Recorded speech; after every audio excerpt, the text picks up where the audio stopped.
Existen enfermedades tan extrañas que parecen arrancadas de una pesadilla. Afecciones sin cura, síntomas imposibles de explicar y casos clínicos que simplemente desaparecieron del registro oficial.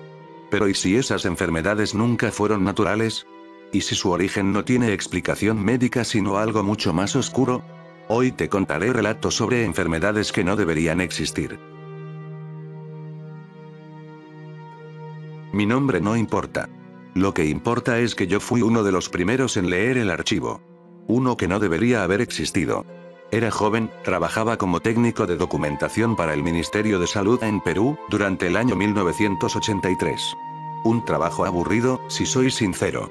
Archivar informes, digitalizar registros, destruir documentos obsoletos. Hasta que una mañana, mi supervisor dejó una carpeta sin rotular sobre mi escritorio.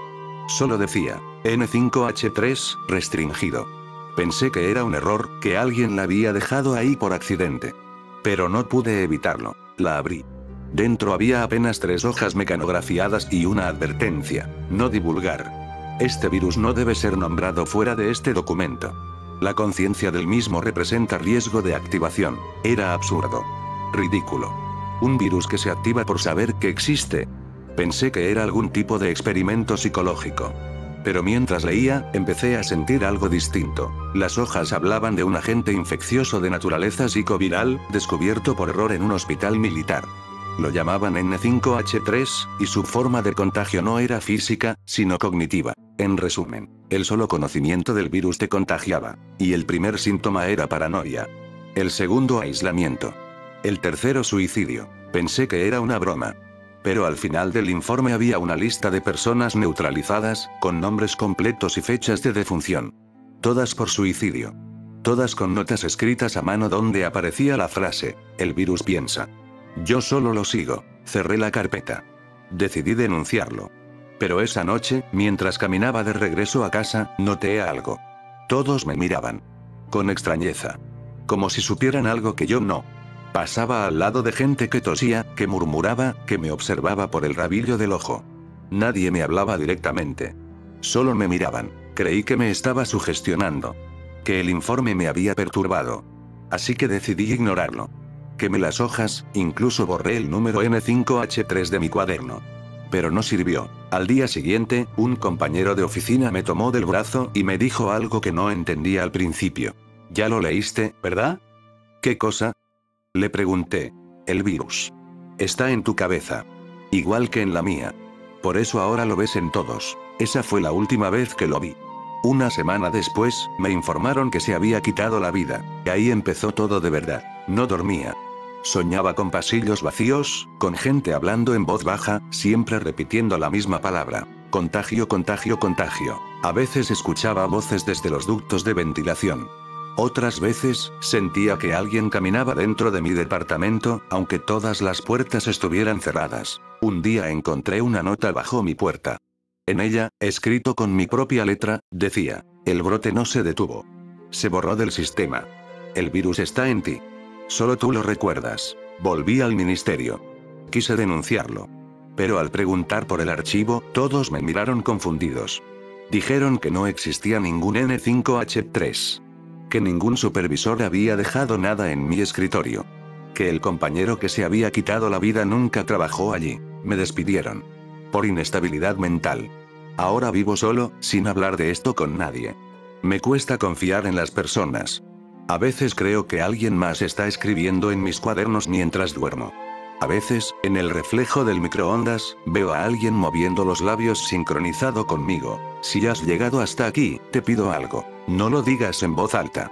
No pienses demasiado en ello. No busques el nombre del virus. Y sobre todo, no cuentes esta historia a nadie más. Porque eso es lo que activa el brote.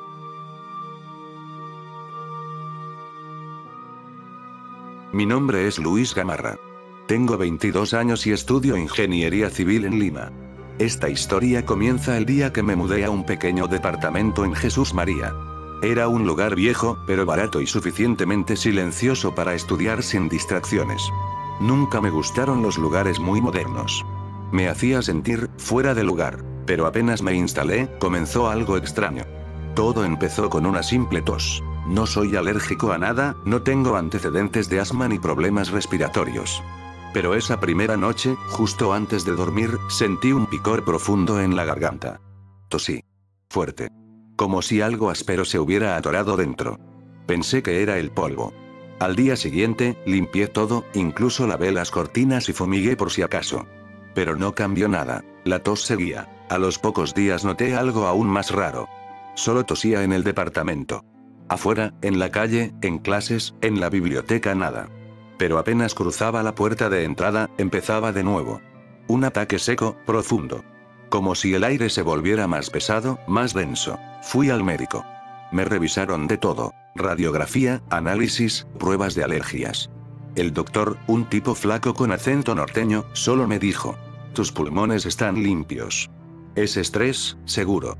Tómate este jarabe. Pero no era estrés. Lo supe la noche que vi el reflejo. Tengo un espejo de cuerpo completo junto al armario, frente a mi cama. Una noche, mientras me cepillaba los dientes y tosía como siempre, me giré hacia el espejo. Lo que vi fue pequeño, mínimo pero claro. Mi reflejo tosió antes que yo. No fue simultáneo. Fue un segundo antes.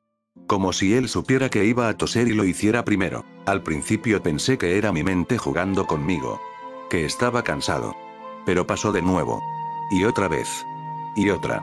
Empecé a probarlo, como si fuera un experimento. Me paraba frente al espejo y me obligaba a toser.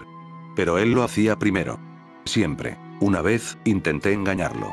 Tosí sorpresivamente, sin avisar. ¿Y saben qué? Él sonrió. No fue una sonrisa completa, no exagerada. Fue apenas un gesto. Una leve curvatura de la boca que yo no hice. A partir de ahí, las cosas empeoraron. Mi tos comenzó a doler. Sentía como si mis pulmones se estuvieran llenando de algo que no podía sacar. A veces, al despertar, encontraba manchas pequeñas de sangre en la almohada. Pero lo peor no era eso. Lo peor era que el reflejo ya no se movía igual que yo. A veces, cuando giraba la cabeza, él no lo hacía. O se quedaba mirándome fijo sin parpadear. Llamé a mi madre, le conté lo que pasaba. Me rogó que saliera de ese lugar, que volviera a casa. Empaqué mis cosas esa misma noche. Pero cuando fui al espejo para desmontarlo, encontré algo más. El reflejo no era yo. Ya no, la figura en el espejo tenía mi ropa. Tenía mi rostro. Pero los ojos eran vacíos. Negros. Como si el fondo del espejo fuera una habitación distinta, con una luz opaca y sin aire. Me quedé congelado. No me atreví a moverme. Y entonces, él levantó la mano y colocó algo contra el vidrio. Una hoja de papel. Escrito con mi propia letra. Tú toses aquí. Yo respiro allá. Intercambios justo. Rompí el espejo con una silla. Grité. Lloré. Me fui esa misma noche, dejando todo. Ahora vivo con mis padres. Estoy mucho mejor, pero a veces, por las noches vuelvo a toser. Y en mis sueños veo a alguien frente a un espejo roto. Mirándome. Esperando que algún día el trato se cumpla del todo.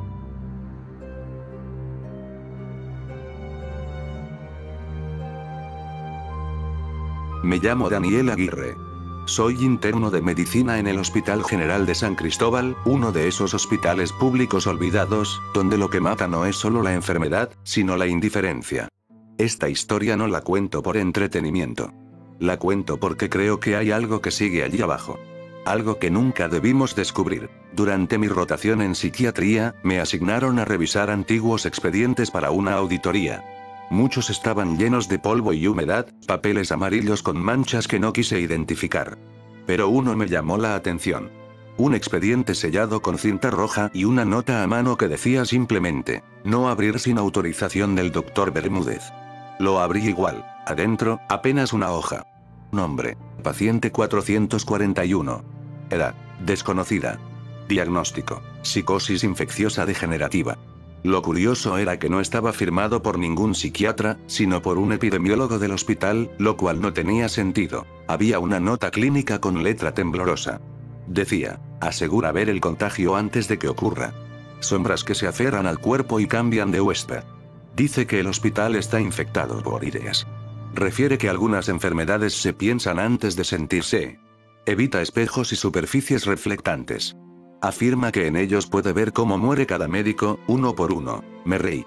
Pensé que era una metáfora poética o un ejercicio clínico mal archivado. Pero al buscar en los planos antiguos, descubrí algo más perturbador. Había un cuarto cerrado con concreto en la sección abandonada del hospital. Un antiguo cuarto de aislamiento. El número en la puerta, casi borrado por el óxido, decía 441. Al principio, no planeaba entrar. Pero la curiosidad puede más. Me llevé una linterna y fui en la noche, cuando el ala sur queda completamente sola. Al romper una pequeña sección del concreto, el olor me golpeó como una bofetada. No era exactamente putrefacción, pero era denso, metálico, con un dejo de sangre vieja. Dentro había una camilla oxidada y marcas en las paredes. No con crayón, ni con sangre, eran como talladas con las uñas. Había palabras repetidas cientos de veces. Ellos no lo ven, la enfermedad piensa, 441 soy yo, y también tú. Y entonces escuché una tos. No un sonido viejo de cañería, no algo que pudiera justificar como viento. Era una tos humana. Corta, profunda y justo detrás de mí. Apunté con la linterna. Nada. Pero al girarme hacia la pared, vi algo más. Una fotografía pegada con una chinche oxidada. Era en blanco y negro, y mostraba a un grupo de médicos, incluyendo a varios que todavía trabajan en el hospital. Todos con la misma bata. Todos menos uno, al fondo. Un paciente extremadamente delgado, mirando directo a la cámara. Sus ojos estaban tachados con tinta. Abajo, con máquina de escribir, decía: primera aparición del vector. Fecha: 1976. No recuerdo cómo salí de allí. Pero desde ese día, las cosas cambiaron. Primero, la doctora Ruiz del área de infectología murió de un tumor cerebral. De la noche a la mañana. Después, el camillero Salgado desarrolló neumonía sin causa aparente. Murió en 48 horas. A veces, mientras reviso pacientes, veo algo al borde del ojo. Como una sombra que se posa en el hombro de algunos. Nunca en todos. Solo en los que terminan hospitalizados o muertos. Intenté hablarlo con un residente de confianza. Le mostré el expediente. Él no se rió. Solo me dijo: eso ya lo habíamos visto hace años. Y también creímos que estaba loco. Hasta que vi una sombra en el espejo, detrás de mí, sonriendo. Era como yo pero sin ojos. Le pregunté por el paciente. Me miró serio y dijo: ¿cuál paciente? 441 ya no es un paciente. Ahora es una enfermedad. Y entonces entendí lo que decía el expediente. 441 soy yo, y también tú. Desde entonces, he sentido algo en mi hombro. No lo veo. Pero a veces cuando me miro en el espejo yo no parpadeo.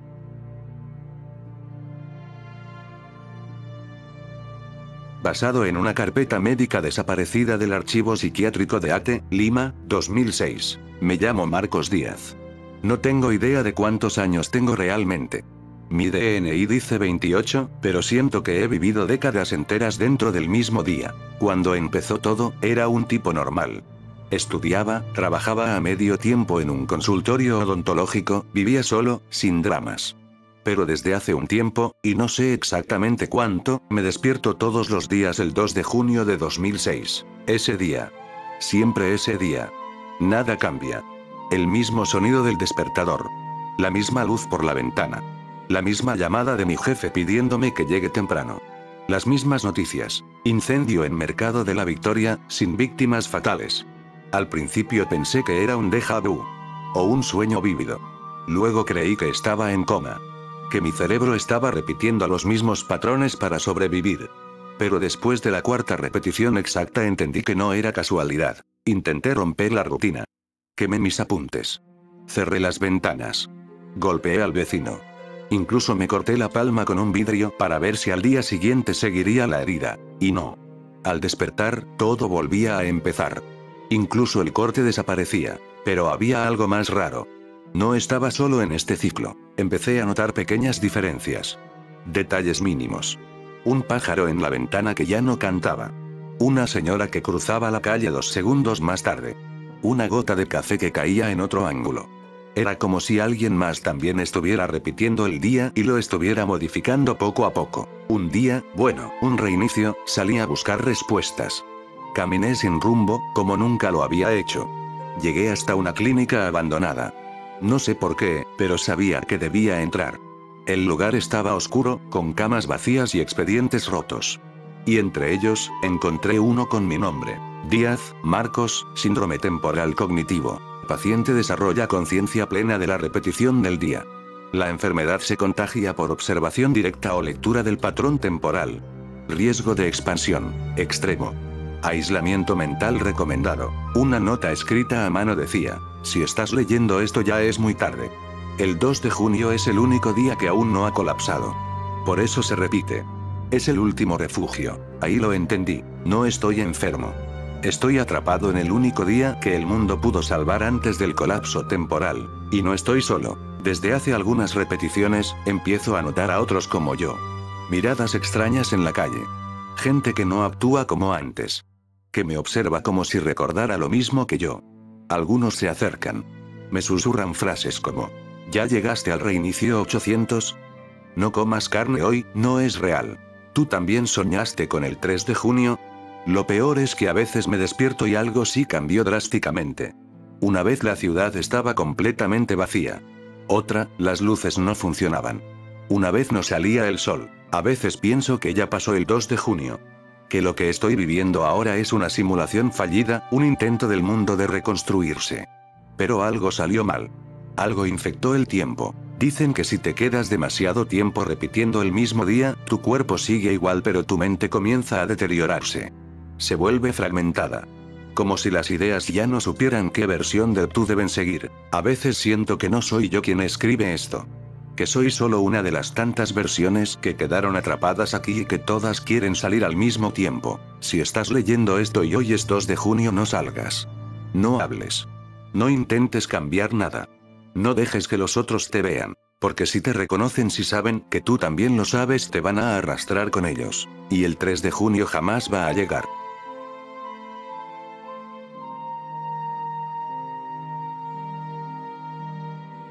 Soy estudiante de medicina.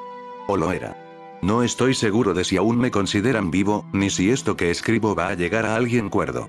Solo sé que lo que vi esa semana no encaja con nada que me enseñaron en clases. Todo empezó como parte de un curso de patología comunitaria.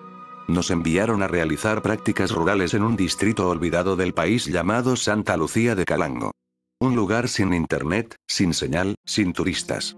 Solo casas viejas, calles de tierra y un pequeño centro de salud que parecía más una casa invadida que un consultorio. Cuando llegamos, nos recibieron con cierta frialdad. No por grosería, sino porque nadie quería acercarse demasiado.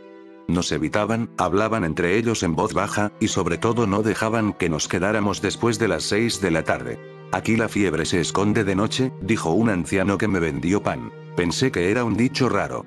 Hasta que conocimos al doctor que manejaba el centro, el doctor Esteban Villalta. Un tipo extraño. Nunca lo vi sudar. Siempre con guantes. Siempre cerrando la puerta con doble seguro. Nos habló con palabras cortas, técnicas. Pero una frase se me quedó grabada. Aquí no tratamos la fiebre. Aquí la perseguimos. Los primeros 2 días fueron normales. Niños con parásitos, mujeres embarazadas, adultos con presión alta. Pero al tercer día llegó la primera anomalía. Una niña, unos 7 años. Delgada, pero sonriente. La madre decía que tenía escalofríos desde hacía una semana. Y sin embargo, el termómetro marcaba 35,6 grados. Sin fiebre. Boca seca. Pulso lento. Y tenía los ojos como si no hubiera dormido en semanas. Le pregunté si le dolía algo. No respondió. Solo murmuró. Está dentro. Se mueve cuando respiro. No quiere que lo sientas caliente. Llamé al doctor Villalta. Él la miró un segundo y dijo sin dudar. Otro caso de sin fiebre. Llévenla al segundo cuarto. Que no se mire al espejo. Ahí supe que algo andaba mal. Pedí explicaciones. Él solo me dijo. Algunos virus aprenden. Esta fiebre aprendió a esconderse. Empecé a investigar por mi cuenta. Revisé los historiales del centro. En los últimos 5 años, más de 40 pacientes habían llegado con síntomas clásicos de fiebre, escalofríos, fatiga, sudoración nocturna. Pero ninguno registraba temperatura elevada. Todos morían en 10 días. Todos con los órganos cocidos por dentro.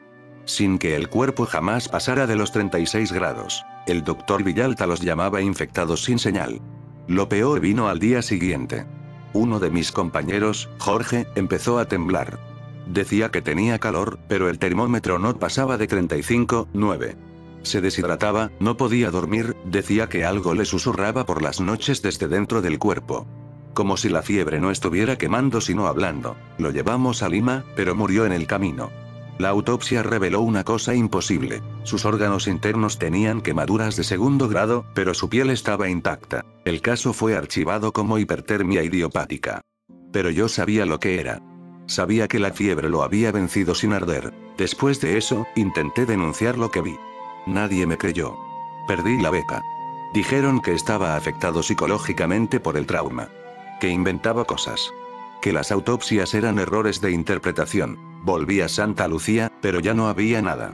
El centro de salud estaba cerrado. Las casas, abandonadas. Como si el pueblo hubiera sido borrado. Solo encontré una cosa. Una hoja clavada con un clavo en la puerta del consultorio. Escrito a mano. La fiebre ahora se esconde en los que no sospechan. Pronto se adaptará a no mostrar ningún síntoma. Y entonces ya no será fiebre. Será pensamiento. Hoy me siento bien. No tengo calor, ni tos, ni náuseas. Solo un leve susurro por las noches. Como si algo respirara en mi espalda. Algo que espera que yo duerma. Algo que no quiere subir mi temperatura aún.